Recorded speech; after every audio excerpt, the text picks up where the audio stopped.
So welcome to Jumbo IS and welcome to our lecture series called Daily MCQ Practice. In this lecture series, we cover a particular day's current affairs through a set of 4 to 5 MCQs. The purpose of this lecture series is very simple. We want you to revise your current affairs and we want you to do that revision through the much needed MCQ practice.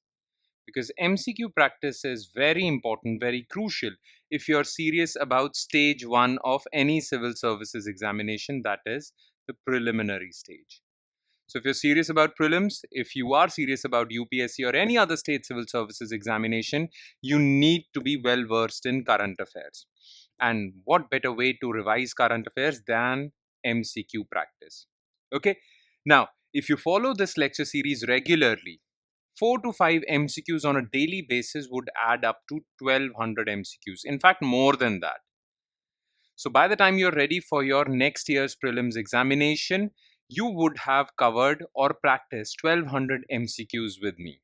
Now, 1200 MCQs from just current affairs, not other subjects, just current affairs, are more than sufficient.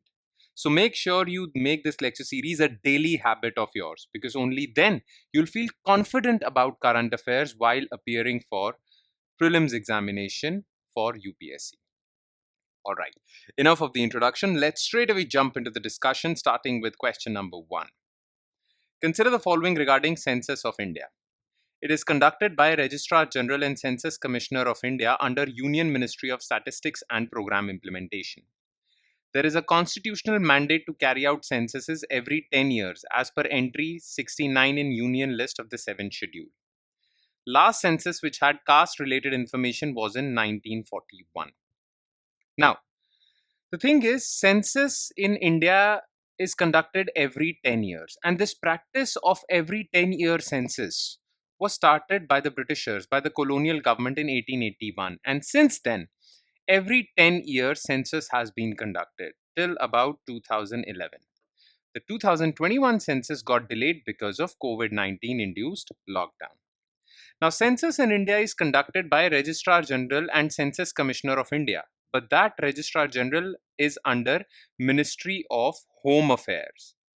Okay, not Statistics and Program Implementation. So this part is false. Now, conducting census is a constitutional obligation.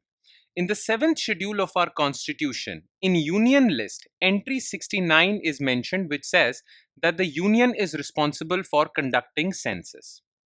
But it has not mentioned the frequency of those censuses or the timing of that census. Okay, nothing is written about the timing of that census. You can conduct that census in 20 years, 30 years, 2 years. That's your choice. So constitution has mandated that census should be conducted but has not mentioned the time period. Okay, so this statement every 10 years is not mentioned in the constitution, so this statement is also false.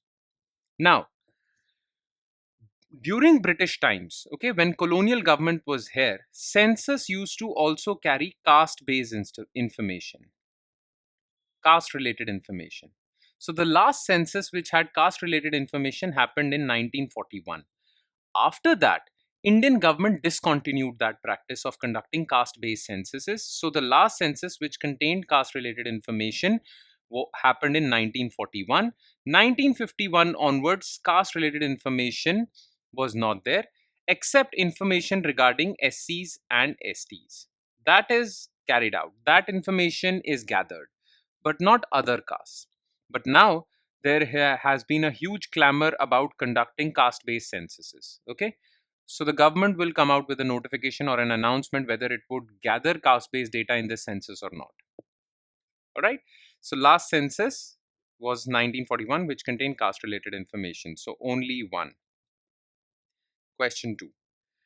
Which of the following statements is correct regarding World Meteorological Organization? It was established by ratification of WMO Convention in 1950 and is headquartered in Geneva, Switzerland. It originated from the International Meteorological Organization, which was established under League of Nations by Paris Conference in 1920. Now, World Meteorological Organization is a specialized agency of UN. Okay, and it was established in 1950 under WMO convention. It currently has 192 member countries, and it is headquartered in Geneva, Switzerland. Its mandate is meteorology, weather forecasting, and all that stuff. Okay, hydrology and everything. So this part is correct.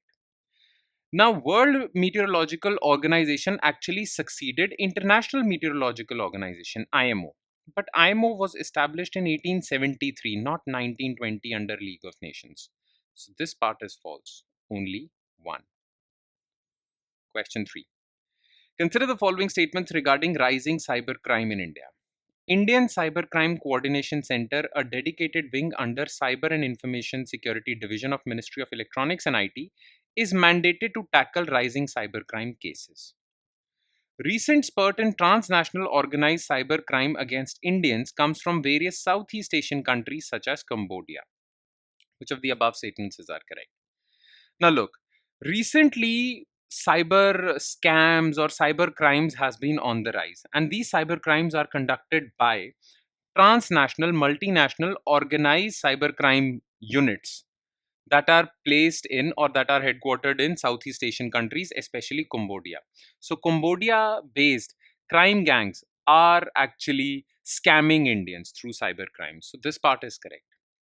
Now, to tackle cybercrime, India created Indian Cybercrime Coordination Center I4C. And I4C is under Cyber and Information Security Division, but not of Ministry of Electronics. Cyber Information Security Division of Ministry of Home Affairs.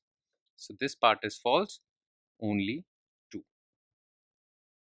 And last, which of the following statements are correct regarding Aadhaar cards? The 2018 Puttaswamy judgment of the Supreme Court held that Aadhaar card cannot be made mandatory for opening a bank account. Recently, the Supreme Court has also held that Aadhaar cannot be used as a valid proof of age. As per Indian legal system, no private entity can request Aadhaar for identity verification. Select the correct option from below. Now, yes, in 2018, the Puttaswamy case, which is also known as the right to privacy case, this case actually established right to privacy as a fundamental right. Okay. Now, this case also made it clear that Aadhaar card is a voluntary thing. It is not a mandatory thing. Okay. So, government cannot force people to get Aadhaar card. Okay. And Aadhaar card shouldn't be made mandatory for opening a bank account, getting admission to hospitals and all such things. Okay. Yes, government can make Aadhaar card mandatory for giving subsidies to beneficiaries or Manrega or filing income tax returns, but it is not mandatory for essential services. Okay, so this part is correct. And recently, Supreme Court has also said that the Aadhaar card cannot be a valid age proof. Age proof documents are already there. 10th matriculation certificate, birth certificate. There are already many age proof documents, okay, which prove your age. Aadhaar card cannot be made a valid proof of age. So this part is also correct. Now, as per Indian legal system, no private entity can request Aadhaar for identity verification. That is not the case. Already many private organizations, private banks request your Aadhaar card for verifying your identity. So it is not banned for private entities to request Aadhaar cards. Okay, so this part is false. 1 and 2, answer is A. And with that, we conclude today's session. Thank you so much for watching, everyone.